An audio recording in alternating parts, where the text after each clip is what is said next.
Hello everyone, good morning and welcome back to our Bangla blog channel. এই আমি ঘুম থেকে উঠেছি, উঠে মা বললো ওয়াশিং মেশিনে জল আসছে না, কারণ এই দিকে একটা কল আছে, সেইটাকে ঘুরিয়ে দিতে হবে। শুনুকে বলেছে উঠতে, আমি তখন পটিতে ছিলাম, শুনু কিছুতেই উঠছে না। ফাইনালি আমি করতে এসেছি। এইটা তো কোন দিকে? এখানে আরেকটা সিঁড়িতে আরেকটা সুইচ আছে। ওরে কতগুলো সুইচ! বাড়ি ভর্তি এদিক ওদিক সুইচ করলে তবে ওয়াশিং মেশিনে জল আসবে। এই যে এইখানে ওইটা উপরে তোলো, কালোটাকে। এইটা কালোটাকে উপরে তুললাম, জ্বলেছে, এবার সবুজটা জলে টিপে দাও। সবুজ, হ্যাঁ। এবারে ট্যাঙ্কে জল যাবে, ওই ট্যাঙ্কে ওয়াশিং মেশিন যেটাতে কানেক্টেড, হ্যাঁ সেই ট্যাঙ্কে জল যাবে। এত কিছু করলে তবে জল যাবে। খাবারে আছে রুটি, ডিম সিদ্ধ। এ বাবা, আমি যে এই হাতটা দিয়ে ফেললাম। আর ডোন্ট টেল মি যে আর আছে হচ্ছে এই কুমড়োর তরকারি আর ডাল। আর কিছু নেই, মিথ্যে কথা এটা। এই খেতে হবে। এই আছে? হ্যাঁ না, আছে আর একটু কিছু নেই, দেখ এখানে নেই। ওই টেবিল আছে না? ওই টেবিলে আছে মানে পাবি না তুই সকালে। এই জায়গাটা পরিষ্কার করা হচ্ছে, মা দাঁড়িয়ে ইনস্ট্রাকশন দিচ্ছে। হ্যাঁ, এই যে কলগেট আর এই যে খাবার সোডা। খাওয়ার সোডা দিয়ে মুখও পরিষ্কার হয়, বেশি না পরিষ্কার মুখ আর বেশি না তফাৎ নেই। আবার রান্নাও হয়, খাবার সোডা অনেক ফিশ পরিষ্কার হয়, যে কোনো পরিষ্কার খাবার আমাদের মুখে দেয়। মানে কেন পরিষ্কার হচ্ছে সবাই জানে তো? ও বল বাড়িতে লোক আসবে তাই নইলে পরিষ্কার বেশিটা ওই জন্য তুই দরকার হয়েছে। কি বাইরে অবস্থা! লোক গেলে পরিষ্কার, রানাঘাটে বলবে প্রতি মাসে একবার করে আসছে, ওদের বেশিটা পরিষ্কার হবে। কি অবস্থা! অন্তত একজন করে যেন প্রতি মাসে আসে, তার জন্য উদ্বোস করবি তবে বলবো। হ্যাঁ,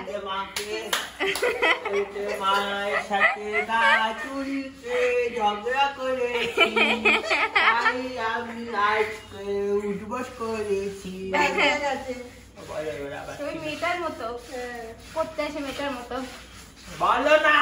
বললাম তো কালকে দেখেছি, আধা দেখেছি, আধা দেখতে পাইনি। তাতে রয়েছে তোমার, তুমি কোনে দিকেই মন দিয়ে যেটা করবে, যেটা হয়ে যাবে অমনি, তাতে তোমার স্যাটিসফ্যাকশন হবে। যেই ফিল্ডই হোক।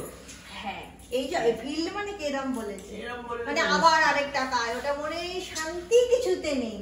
আর কারোর অ্যাডভাইস শুনতে পারবে না। হ্যাঁ, সে তো কোনো কালেই শোনে না। ওই যে যদি তোমাকে তুমি নিজের মতো কাজ করো, কেউ কিছু বলবে না, সে কাজ একদম মন দিয়ে করবে। হ্যাঁ, আর যদি বলে কেউ এটা করো, ইনস্ট্রাকশন দেয়, এটা কেন হলো না, এর ব্যাস দরকার সেখান থেকে কেটে বেরিয়ে আসবে। আমার কি দোষ বলো? গ্রহ নক্ষত্রের জন্য যদি এরকম হয়, আমি কি করতে পারি বলো? গ্রহ নক্ষত্র নিজেকে কন্ট্রোল কর। গ্রহ নক্ষত্র কি করে কন্ট্রোল করি বলো? আমি যদি জানি এই কারণে হচ্ছে, আমি সেটা কন্ট্রোল করতে পারবো না।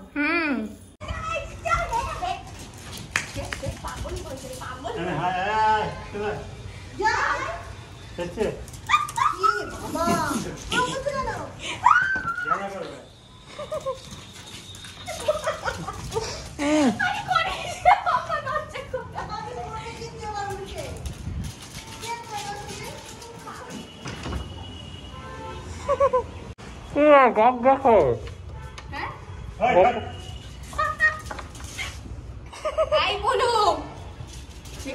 দেখেছো খেলা করছে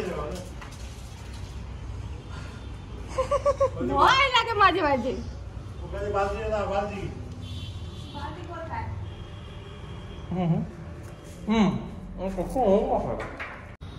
এই যে বুলুকে স্নান করানো হচ্ছে, এখন চেন দিয়ে বাঁধা হচ্ছে। নেমে গেছে তাই জন্য।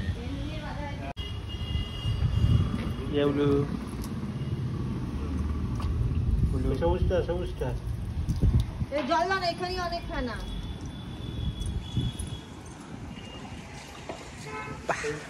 ব্লুকে দেখ এরকম লেজ নামিয়ে দেখা যায় না। লেজ আমাদের ব্লু ও ফিয়ামা ডিউয়েলস ফিয়ামা ডিউয়েলস পাচ্ছে ফুল। এই বাথরুম থেকে যেগুলো পুরনো শ্যাম্পু শেষের দিকে এইটা আর এইটা, এটা নিয়ে যাই যদি বুলুর কিছু লেগে যায়। বুলু ওয়েলা শ্যাম্পু মাখছিস? হ্যাঁ কি রে, এ তো স্যালনে আমাদের মাখায়। মিডল ক্লাস লোকেরা এইসব শ্যাম্পু মাখে না, সেই শ্যাম্পু নাকি তুই দিচ্ছিস। ওয়েলা দিয়ে স্নান করছে বুলু। আমরা ট্যাঙ্কের জলে চান করি না, বুলু করছে। যা জল থাকে কুড়ি বাড়ি না থাকে ওই যে পেছনে রেখেছি ওইটা দিয়ে দাও না। ভালো ছেলে তুমি। পুরো গা ঠান্ডা আর বাপে পুরো ভিজে গেল। মা বলছে বুলু ফর্সাচ্ছে আর আমরা রোদে পুরো কালো হচ্ছি। হ্যাঁ বুলু, আরাম লাগবে, তুমি করবে না। গরমের মধ্যে ঠান্ডা জল দিয়ে স্নান করছে, তাও ঠান্ডাও তো না, ট্যাঙ্কির জল তো গরমই হালকা। এহে কিসে কাটলে? দরজায় হবে, গেটে গ্রিলে, এরকম জায়গায় তো গ্রিলেই লাগবে।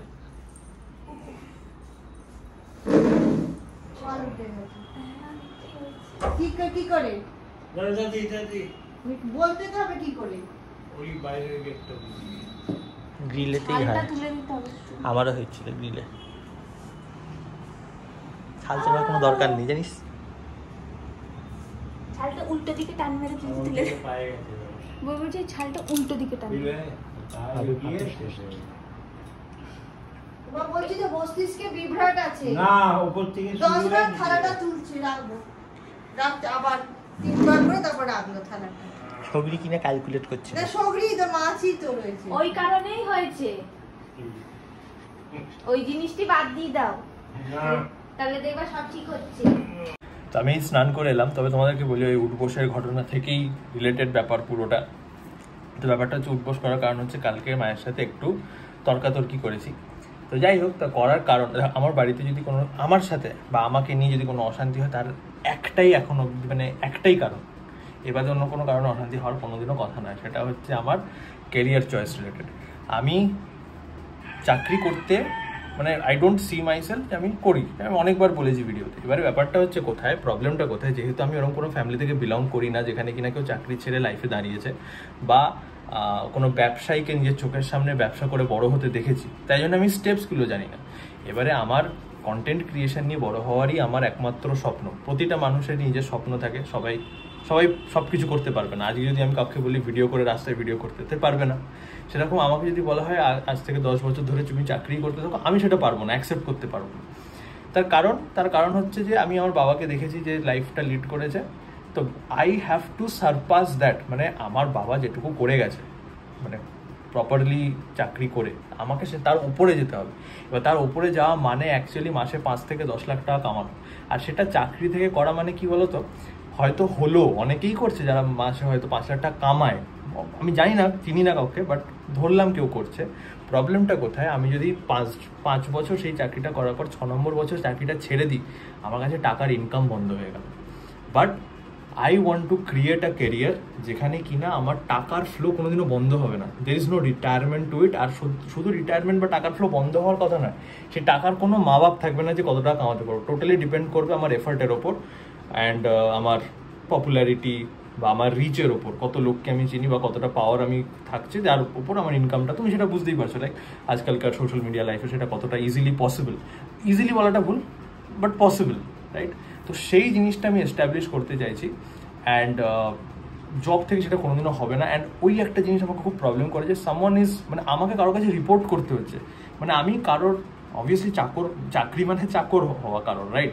তো আমাকে কাউকে রিপোর্ট করতে হচ্ছে, প্রতিদিন 9 ঘন্টা কাজ করার পরেও হয়তো কাজ করতে হবে, রিপোর্ট করতে হবে, আজ আমি কেন করোনি সেটার প্রশ্ন দিতে হবে। বাট আমি যদি আমার নিজের কাজ করি, আমি নিজেকে উত্তর দেবো যে আমি আজ কেন করিনি, সেটাকে আমি নিজে ঠিক করতে পারবো। তো আমার এটাতে খুব বড় প্রবলেম। তো যাই হোক, এই সব কিছু জিনিস নিয়ে প্রবলেমটা কোথায় হচ্ছে সেটাও বলি।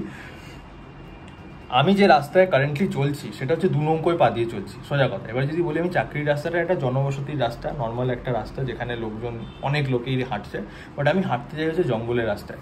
জঙ্গলের রাস্তায় আমি জানি সোনার রাস্তা আছে, কিন্তু জঙ্গলের রাস্তা দিয়ে অনেকটা কঠিন পথ হেঁটে যাওয়ার পরে গিয়ে আমি সেই সোনার রাস্তাটা খুঁজে পাবো, যেটা আমি জানি খুঁজে পাবো। বাট সেই যে হাঁটার, যতদিন জঙ্গলে হাঁটবো একা হাঁটতে হবে, কেউ সাপোর্ট করবে না, এইটা একটু মেন্টালি চ্যালেঞ্জিং হয়। আর যার জন্যেই ভয়টা আসে যে আমি জানি আমি এই রাস্তায় হাঁটতে চাই না, ওই রাস্তায় হাঁটতে চাই, বাট দু নৌকায় পা দিয়ে কতদিন চলতে হবে সেই জিনিসটা বুঝতে পারি না। মনে হয় যে এটা ছেড়ে দিয়ে যদি এটা ফুল ফোকাস দিই, তাহলে এখান থেকে যে ইনকামটা আসছে সেটাকে আমি ডাবল বা ট্রিপল করতে পারবো। সেটা 100 বার সত্যি কথা করতে পারবো, বাট ওই ফিয়ার অফ আননোন, যদি কোনো প্রবলেম হয়, এটা কোনোদিনও এটার কোনো সলিউশন নেই। এটাকে আমাকে ওই লাভটা মেরে নিয়েই করতে হবে। আমি যদি যারা দাঁড়িয়েছে লাইফে, সবথেকে বড় এক্সাম্পল হচ্ছে আমি ধোনিকে I really respect him for that, যে সে লাইফে ওই ডিসিশনটা নিয়েছিল। নইলে তো সে কি সরকারি চাকরি তো করতো একটা, লাইফে আজকে যেই পজিশনে কোনোদিনও যেতে পারতো না, কোনো চাকরি করে যেতে পারতো না। তো আমার মনের মধ্যেও সেই খিদেটা আছে আর সেই প্যাশনটা আছে উইথ হোয়াট আই ডু। এবার সেইখানে যে এই ট্রানজিশন ফেজটা, মানে এটাই কিন্তু লাইফের সবথেকে বড় চ্যালেঞ্জিং ফ্যাক্টর হয়। অ্যান্ড আই থিঙ্ক এটা সবার লাইফে থাকলে সে খুব স্ট্রং তৈরি হয়, মানে লাইক তার মেন্টালিটি খুব স্ট্রং হবে। কারণ আশেপাশের লোকেরা তাকে গুরুত্ব দেবে না, বলে ফালতু কাজ করছে। ধরো না আমি ক্রিকেটই খেলতাম, বলতাম আমি এখন সারাদিন শুধু ক্রিকেটই খেলবো, কেউই মেনে নিত না। বাট সেখান থেকে যদি ইন্ডিয়ার হয়ে খেলতাম, তখন সবাই বাহ আমার ছেলে, আমার ওই এই ব্যাপারটা আসতো, রাইট? বাট ওই যে প্রসেসটা, সেই বিশ্বাসটা থাকে না যে পারবে। তো এটা সারাউন্ডিংয়ের থেকে অনেকটা ইম্প্যাক্ট হয়। আর যারা ইম্প্যাক্টেড হয়ে যাবে, না আমি খুব ইম্প্যাক্টেড হই এটার জন্য, এটা হওয়াটা ঠিক নয়। যারা ইম্প্যাক্টেড হয়ে যাবে তারা লাইফে দাঁড়াতে পারবে না। যারা নিজের ভিশনটা দেখে নিয়েছে যে আমি লাইফে এখানে যাব, এর জন্য যা স্ট্রাগল করতে হবে আমি করব, যে কি বলছে না বলছে আমার কিচ্ছু যায় আসে না, আমি করলে ওরা চুপ করে যাবে, এই মেন্টালিটি নিয়ে এগোতে হয়। বাট ওই সাহসটা গ্যাদার করতে পারে, অনেকক্ষণ উপভোগ করে নিলাম, বাট হ্যাঁ ওই সাহসটা গ্যাদার করতে একটু প্রবলেম হচ্ছে। তো আমি তাই বুঝতে পারছি না যে কী করবো। একবার মানে যখন প্রচুর কাজের চাপ চলে আসছে, যেমন কাল এসেছিল, মানে আমার মাথা ফেটে যাচ্ছে। কারণ কিনা আমার এই কাজ করতে গিয়ে, যে ল্যাপটপ খোলা, এই কাজ করতে গিয়ে আমার ওইখানের কাজ আটকে গেছিলো কাজ। এত কিছু ব্যাপার। তো যাই হোক, ওয়ান্স অ্যান্ড ফর অল আমি আমার পুরো মাইন্ডটা তোমাদেরকে তুলে ধরলাম। This is my goal in life, and এটার জন্য আমি যতটা লড়াই করা ততটাই করবো। বাট এই কার সাথে, মানে মনের মধ্যে অশান্তি হলে একটু বার করলে শান্তি হয়। তো কার সাথে করবো? তাই মায়ের সাথে একটু করে ফেলি, অন্যায় বাট হয়ে যায়। কি বলবো, এটাতে কিছু বলার নেই আমার। যাই হোক, এই পরিস্থিতি। এই যে আমার অফিসে এখন আজকাল খেতেও দিচ্ছে না, খাওয়ার সময় কাজ দিচ্ছে। খাবারে আছে শুক্তো, আলু ও আর হলো উচ্ছে ভাজা, ও আলু আর কাকুল ভাজা, শাক একটু, মাছ আছে, ওটা কি ডিমের ডালনা, ওটা কি পটলের আজকে কি রে, আর ডাল।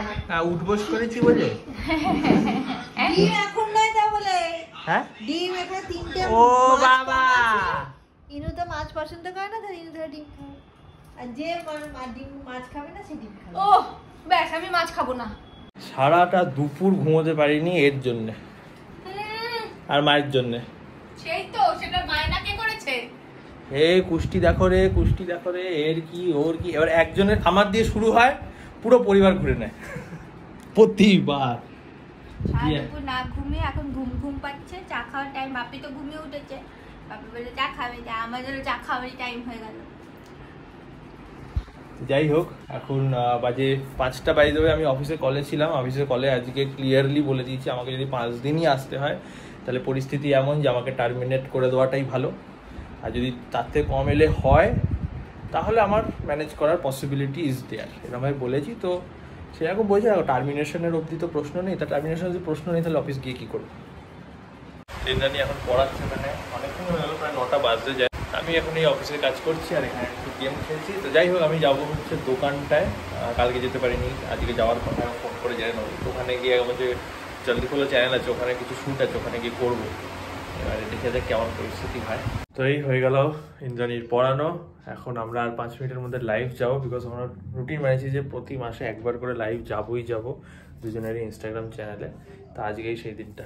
খাবারে আছে রুটি, নিউট্রেলার তরকারি, ডিম, সেই পটলের দোরমা, ডাল আছে। তো এই খেয়ে দিয়ে উঠে ব্যাগ প্যাক করে রেডি। ইন্দ্রাণী এখানে শুয়ে আছে, আমি যাচ্ছি আবার কাজ করতে। বেশ ভালো লাগছে যে নিজের কাজের জন্য যাচ্ছি, এই ফিলিংটা কিন্তু ভালো। এটা যদি অফিসে যেতে হতো, এখন কিন্তু পুরো একটা খিস্তি খাস্তা ব্যাপার হয়ে যেত। ঠিক আছে, তো দোকানটা যাচ্ছি যারা ফোনের শ্যুট করতে। তো এই দোকানে এসেছিলাম শ্যুট করতে, এতক্ষণ শ্যুট করলাম এই ফোনটা পার্টিকুলারলি শ্যুট করতে, রিয়েলমি 13 Pro। যাই হোক, ডায়েরি ফাইরি নিয়ে এখন বাড়ি যাই। এখন বাজে 12:26 না 36। এখন আমি বাড়ির দিকে যাচ্ছি। তো এই বাড়িতে ঢুকলাম 1:45 বাজে, হেঁটে হেঁটে আসতে হয়েছে, কারণ 12:30 পর থেকে হয়তো অটো চলাও বন্ধ হয়ে যায়। অটো তো দেখলাম না। যাই হোক আমি রিয়েলমি 13 Pro এর ভিডিও করেছি, প্রো আর প্রো প্লাস। তো তোমরা যদি দেখতে চাও, এখন রিলিজ হয়নি তো দাম তো যায় না, তো যদি দেখতে চাও সেই ভিডিওটা জলদি খোলাতে যাও, দেখতে পেয়ে যাবে। তো তুই তো ভিডিওতে নিশ্চয়ই দামটা বলেছিস, বললো 30 থেকে 50-এর মধ্যে হবে, 30 থেকে 40-এর মধ্যে হবে। তো আজকে ভিডিওটা এমনি থাকছে। তোমাদের যদি ভিডিওটা ভালো লাগে থাকে লাইক কমেন্ট শেয়ার এবং সাবস্ক্রাইব করে দেন। আমাদের জনকে ইনস্টাগ্রামে ফলো করে নিন। দেখা হচ্ছে নেক্সট ভিডিওতে। Bye bye. কালকে আসবে আমার মা, বাবা, দাদা, মাসি, আমার ছোট সোনা। বলে দিচ্ছি আসবে।